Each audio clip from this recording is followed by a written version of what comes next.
Thank you. Thanks, Olivia. Mm-hmm.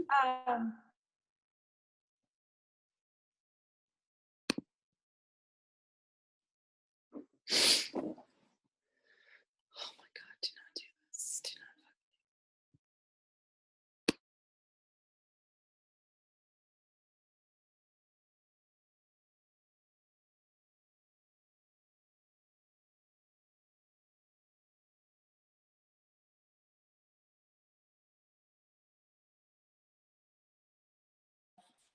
Literally almost 9 years ago, my daughter, who was at the time, her name's Sarah, and she's the eldest of my 3 daughters. She was really, really ill with a autoimmune disorder. We did know that it's called juvenile dermatomyositis, which affects the skin and the muscles. And she was in an acute state of inflammation. And so she was constantly, in pain. And so basically she was diagnosed when she was 6 years old. And she was in and out of hospitals basically for 6 years. And when Lauren, basically I had met Lauren at a Life Mastery event through Tony Robbins. And she didn't know, because I didn't share my full story with everyone back then. It was so painful that I just felt like every time I shared it, I started crying. And I was innately just protecting myself and my family from, just the devastation that we were going through. Excuse me, but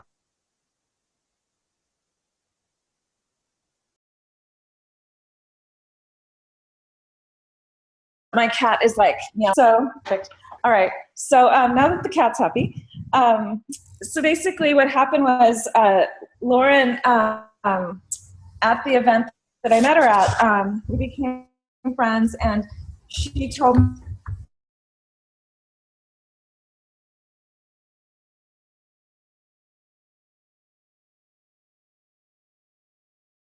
that she needed some sympathy and I will take care of you. And so she did that, and she brought with her Juice Plus, and she got a basket of fruit and put the Juice Plus in there. Basically, it sat untouched. My team ate up the gummies, and then the rest of it, the capsules, sat at home on my counter. So what happened after that was about a month later, we were in the hospital again with my daughter. And imagine she's 6 years into treatments, IVs, poking, prodding. We even had a month-long chemo session where she was just completely, her body was just ravaged with inflammation. And I want you to just remember that word inflammation, because that's going to be one of the key words for this talk. So the inflammation in her body, it was so bad that nothing that they gave her touched her, affected change. So we were in and out of hospital during that month. A month later, for about 2 weeks.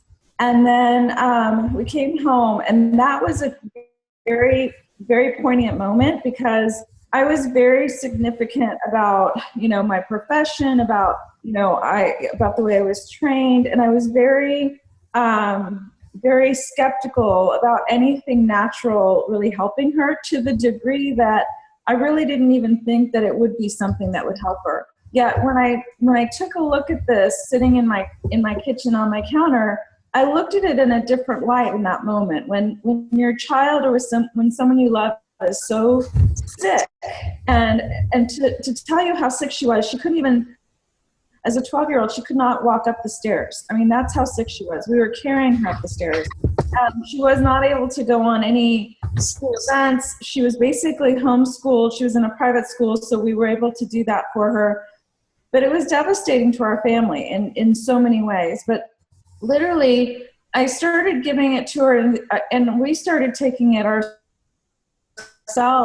me and my other 2 daughters, mainly to show her that we're all going to do this as a family. And my focus was nutrition, because she was not getting any nutrition in terms of maintaining that nutrition. She was not able to tolerate food very well, because she was so sick that everything made her sick. And we weren't sure if it was the disease or if it was medication she was on. But during this time period, nothing changed. She was on medications, but there was no change in her state, in her symptoms. So a month after starting Juice Plus, she literally turned 13. She was in chronic pain before that, and a month later, she was in no pain. Now her pain went completely away. However, she was still weak. You know, she of course had lost a lot of muscle mass. So in the next 4 months, by April of that year, she was able to go on her first field trip, meaning she was able to climb the stairs, she was able to move around, and that's how healthy she had become in a matter of 5 months. So the reason I want to share that with you, so flash forward 2 years later after that, taking Juice Plus, yes, she started out with 2 capsules of each a day, and then we ended up taking about literally during the day about a handful. So I don't even know how many she was taking during the day, but we basically kept on it for 2 years, and then she was taking off all her medications. And to this day, she's 20 years old. She's a sophomore at UC Berkeley, and she's pre-med, and she's happy, healthy girl who's, you know, very stubborn. So sometimes she forgets her Juice Plus. And when she does forget, she gets a cold or a cough or something, but then she'll double up and get well again. So I'm just sharing with you that story because what I didn't know then and that I know now, it all has to do with the part of me that's not the scientist, the part of me that's not the dentist, the part of me that is a mother and is someone who never would have known that this could have helped to this degree for someone who is this sick unless I experienced it firsthand. So that's why I wanted to share that story. The reason that it's so remarkable to me now and the way I see it now is because when it comes to dental health, there's a lot of reasons why we can focus on our family history, let's say. I don't know how many times I have patients that come in that say, but you know what? My parents had bad teeth. They lost teeth by the time they were in their 30s and 40s.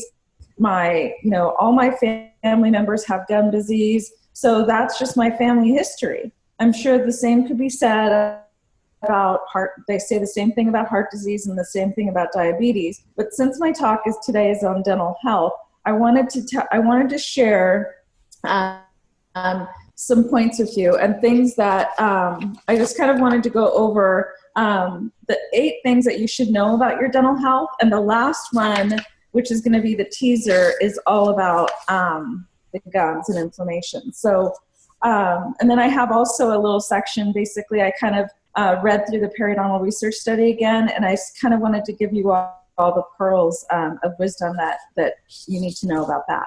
So, so basically on your dental health, the 8 things you should know about your dental health, but you probably don't know. Number 8 is that small changes can make an impact. I mean, how often in Juice Plus are we talking about simple changes? It's really important that you know that as a patient, because there's a lot of patients that come in and they apologize for not flossing, as much as they should. I always hear, I start off great after I see you, and then ...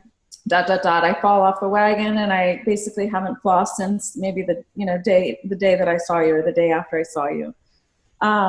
People feel as if they miss a day, a week, or 2 months. What's the point? So they kind of stop. Does that remind you of any other habits that we stopped doing? It's like, they just kind of, they're good for a little while, and we are humans, right? We're not perfect, but it's important to know that the small changes can make a difference. But here's what I say. I say start where you are. Every little bit helps. You don't have to wait until your next dental appointment to start over. Put it in whenever you can, whether you're in the shower or, I see a lot of people driving in their car, but, pick a time when you can actually spend time, with that self-love, taking care of yourself. And that includes flossing, brushing, rinsing. Nowadays, there's a lot of different natural treatments like coconut oil, pulling, spend time doing that for yourself. For instance, like me, I prefer to floss right after I eat dinner, because I get tired too. I get tired, and I sometimes I don't wait until the end of the night. So after dinner, I go and just floss my teeth because, and brush usually at that time, because I just feel like that's the time I'm probably going to drink no more than water anyway. So it's kind of a great time to do that. So the bottom line on that step is basically awareness is the first step in any positive change. So if you have, if you have kind of an attitude that, hey, you know what, I've kind of given up, but I can make one small change, then, go ahead and start tonight even.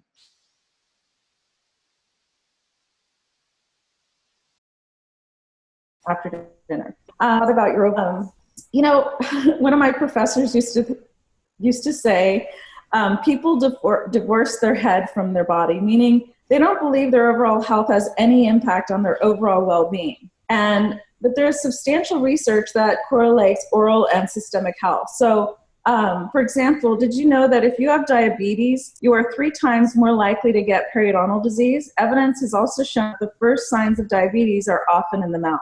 So we are in dentistry, whether you're a dentist, a dental hygienist, a dental assistant, we are dental detectives. We can tell a lot from the mouth, and that's going to make the next points really very important. So in terms of medications, medications can have a significant impact on your dental health. So the prescription medications that are out there, they're on the rise. There's a lot of prescriptions that are given constantly. And as healthcare providers, we have to be aware of that, because there are patients that they're constantly suffering with dry mouths. Studies have shown that salivary flow decreases 50% before you even become aware of it. It's kind of like dehydration. It's by the time you're thirsty, you don't actually feel thirsty, until you're like way too thirsty, way too dehydrated. So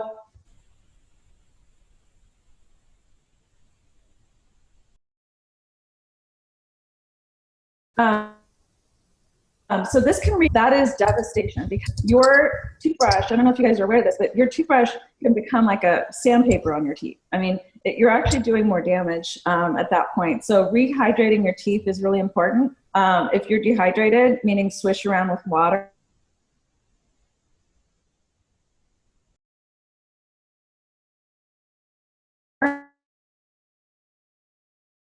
Salivary flow happens. That means a plaque is not being washed away, contributing to gingivitis. So people that have gingivitis are more susceptible to cavities. So I just want you to remember gingivitis, also itis, I-T-I-S, after anything, gingivitis or periodontitis. Itis means inflammation. So I just want you to remember that too as we go along here.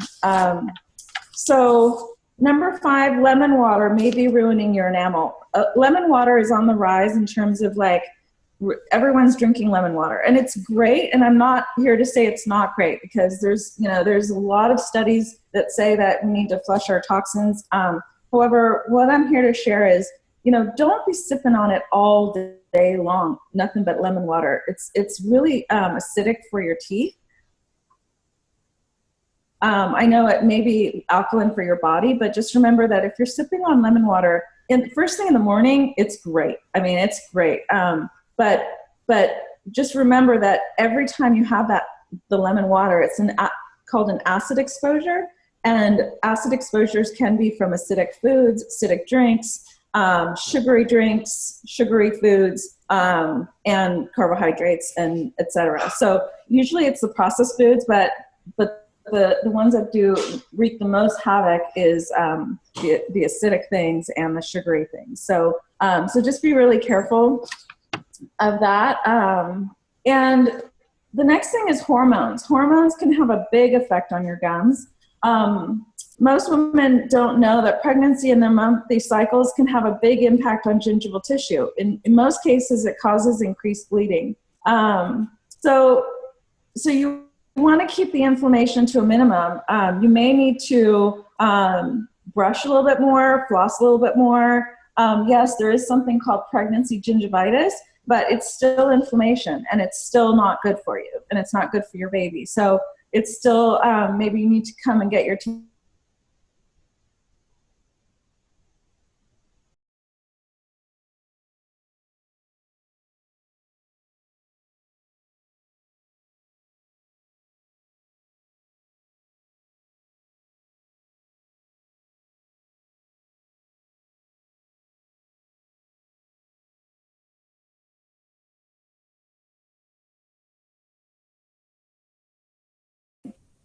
where the inside lining of our cheeks and lips start to peel off.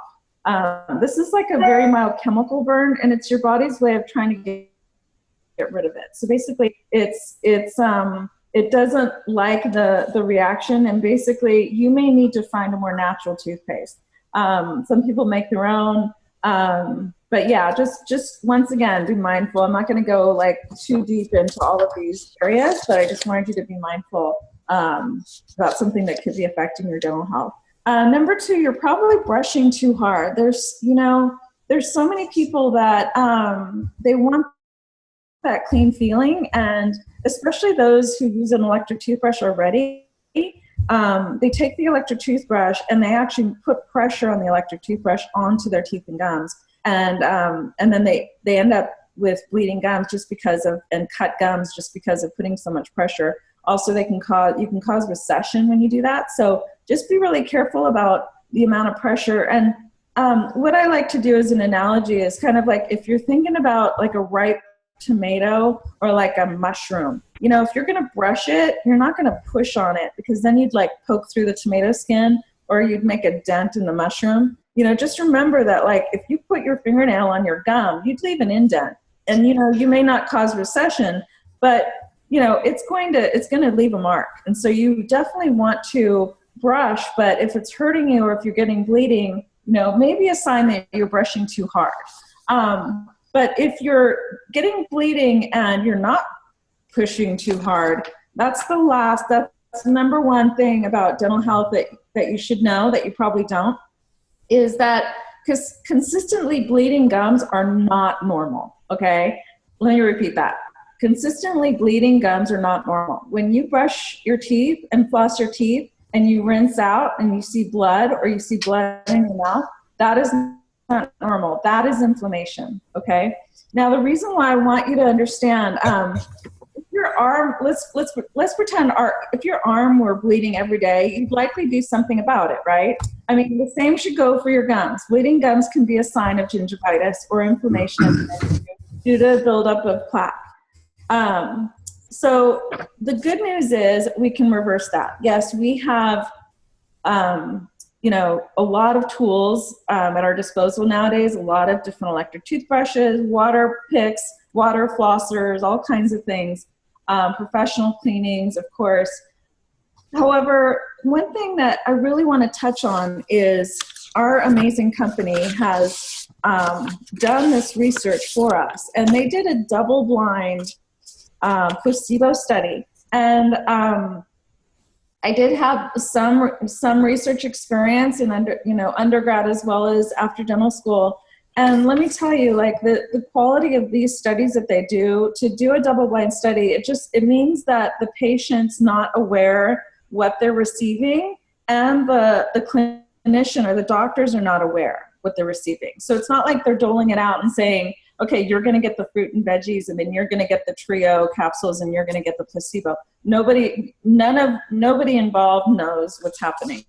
So that's that part of it. And I want to just kind of touch on something, because I know that I've been already talking for a while, but I wanted to touch on something that was really a pearl from this research study. The rationale for such a so basically what they did is, during this research study, they gave certain patients the fruit and veg capsules. They gave certain other groups of patients the fruit, veg, and the berry blend capsules. And then they gave another group of patients the placebo capsules. And what they did is they measured their pocket depths, and they also measured their periodontal, like the bleeding upon probing, where we measure the gums and we actually get bleeding. They measured that.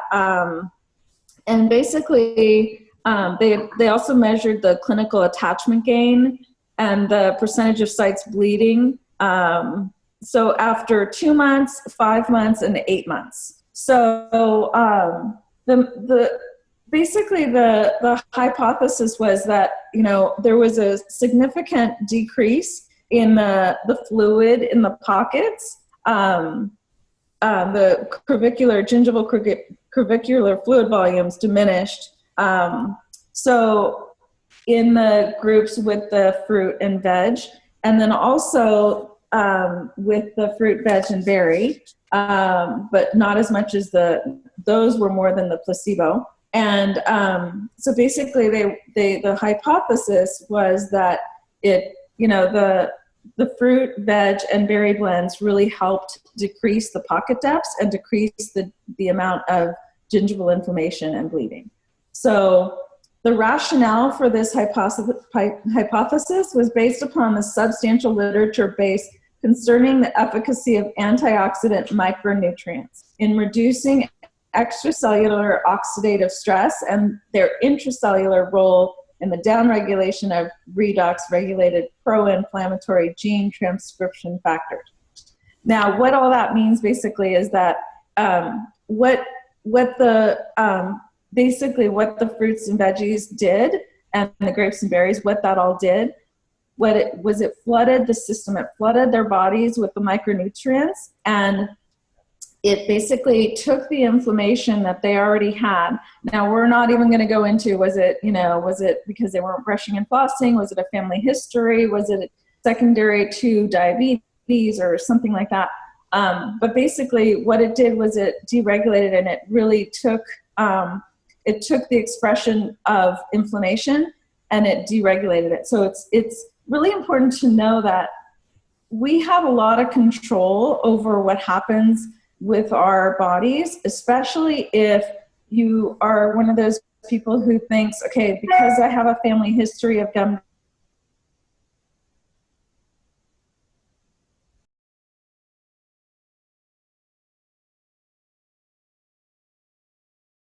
disease, because I have a control over our health. And I just want you to juice plus is something that I've seen the benefits in my daughter, number one. I've seen the benefits in my husband and I and our children. I've seen the benefits in my patients. And in terms of what I've seen with my patients, I'm the first one to tell you that not everyone is open to the conversation. So I do plant the seed. I talk to them about, are you open to something that I'd like to share with you? And sometimes they're not open, and sometimes and most of the times they are, actually. However, I wanted you to know that it's so important to actually just do the do in terms of talking about it, because what's so important is the patients that I've seen that have, periodontal disease, or even a little bit of bleeding or some other issue going on in their life. I want to say to you 100% of the time, okay, this is 100% of the time of the patients that I've talked to that have gotten on Juice Plus, they have had a positive experience, a positive Juice Plus experience. Now, whether it's, I'm not telling you that all of their gum disease issues have gone away, or all of their, concerns medically that they expressed to me have gone away. However, all of them have gotten significantly better in the way that their system was manifesting inflammation. And so their inflammation in some cases went completely away, and in some cases it significantly decreased, and they're still working towards getting well. So I'm going to kind of wrap it up and say inflammation is the key thing to take away from this talk, in terms of inflammation can manifest in all different parts of the body. When it comes to your mouth, inflammation in your mouth looks like bleeding gums, basically. And bleeding gums is not normal. And we can change that by, brushing, preferably 3 times a day after every meal, but 2 times a day minimum. Flossing at least 1 time a day. I prefer after dinner, but, whatever you prefer. And then also, Juice Plus, the trio of Juice Plus capsules really has a significant impact on decreasing inflammation, reducing the bleeding upon probing, reducing the pocket depths, and we have a study to prove it. So thank you for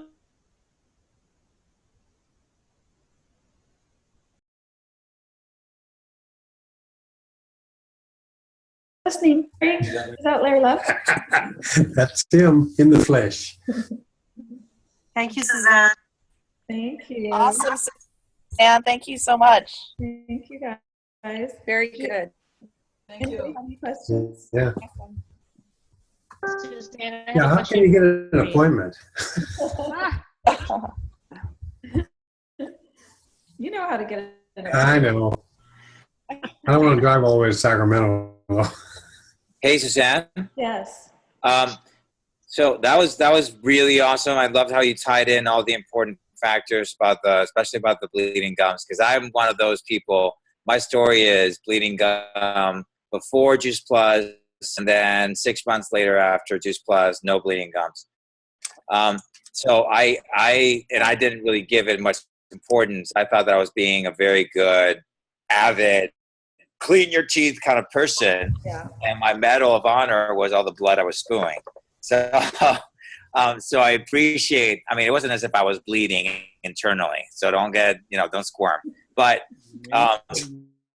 in regards to the studies, which I find, I mean, us laymen, or I'm going to talk about myself, as a lay person, I've been told that the studies are significant, and I've been told that that my going from bleeding gums to not bleeding gums in 6 months was very significant. Why would you be able to? I know you touched upon it, but would you be able to expand a little bit more as far as like, why are the studies important? Who cares? Like, if I'm going to go there and say, oh yeah, well, so it's published, who cares? Anyone can do that. Would you be able to expand just a little bit about why the gums are so important and why are these studies so significant, as you mentioned?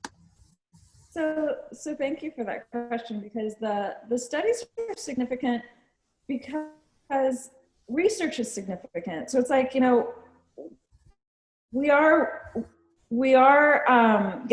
most of the things that we say are based on experience, right? So research studies puts it in a different context. It says, okay, we're going to take different groups of people. We're going to have a control like placebo group, and then we're going to have another group that we're just giving, maybe, like I said, fruits and veg. And then the third group, we're going to give fruits, veg, and dairy, but nobody's going to know what they're getting. And none of the doctors that are administering it are going to know who's getting what. And so then we're going to basically make it all secret and code it all, and then organize the data and give the result. Because the reason why that's so powerful and significant is that it's really important for no matter who you are to know, and this is one of the most important things about this company that really kind of shifted my thinking in terms of, initially I was like, okay, it's not going to hurt anything, and we start taking it. But in terms of really like committing to the product and kind of committing to the industry and the company itself, for me, when I saw how committed the company is to research and really getting out there, this is not the norm, like for other companies in terms of health and wellness. It's not the norm to have this level of research. And it's super important to know that, that they don't necessarily have to do it. Like in terms of the industry, there are a lot of products out there that are not researched, and they're still selling a lot. But our company really has integrity, and they really stand behind what they do. To the point of like when you talk to the people that are in charge of the farms, it's like they go out and like regulate the water and get all distracted here. But basically it's like they have such a high level of integrity that they want to do these research studies and provide this information. And this research study, for instance, it's published in the Journal of Clinical Periodontology. I mean, it's not just a random, they could have just had a study and published it somewhere. And, yes, there's a lot of conversation about who pays for the study, who does this, who does that. And you can talk to those people that are more responsible for how the studies are run. But in terms of a provider clinical provider who's actually done research in the past, I can tell you that I'm very impressed by these.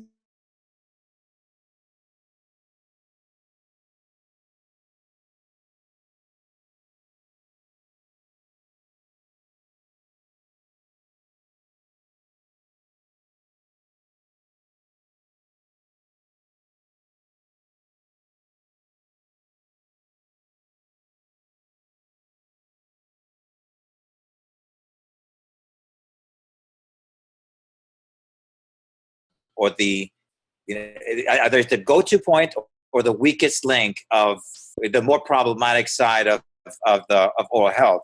So what is it about it that we as laymen don't know, that we take for granted, that you as dentists get to see over and over again. Yep. Does Can that I make sense? also answer that too? Here's my husband, Paul, here. Oh, you made Okay, it, you're Paul. on, Paul. A lot of it is just, number one, it's easy to study. They can study in dogs, and they can study dog gum disease is very similar to humans. They can study in animals as well as humans. Like for instance, if you're going to do a heart research study, for the most part, the person has to die to become eligible for the study. Whereas with gum disease, you don't have to. You can extrapolate a lot of this data for other inflammatory diseases because it's the same process. Heart disease and gum disease have very different end results, but the same inflammatory process. So if you can treat Oh, this, you can extrapolate a lot of that data to heart disease or to diabetes, other diseases. You can extrapolate a lot of that information and move it into other areas of medicine. The main reason why you need these studies done is because if I come out and say my patients take this and they get their gums are better, that's anecdotal evidence. That's evidence that works in my hands. It might not work in Suzanne. That doesn't really go anywhere, especially in healthcare. You need peer reviewed studies, double blind or blind studies that are done if you want to have any weight to it.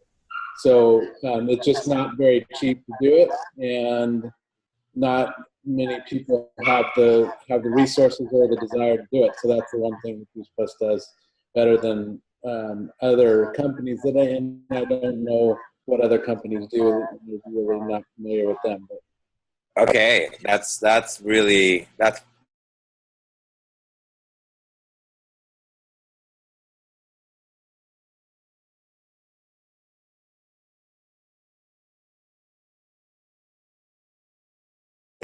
awesome. Thank you for parts of the body and other health aspects of the body. And thus that's more. It has much more flexibility and much more uses than other parts of the mouth. But I didn't understand. I had no idea. So thank you very much about that, as well as the comparisons that he did about dogs and the rest. Dogs and cats. That was good. Thank you. Thank you, guys. Good night. Okay, Have a good night. good night. Thanks, Bye. Suzanne. Thank you so much. That was awesome. Bye, Larry. Bye. Thanks.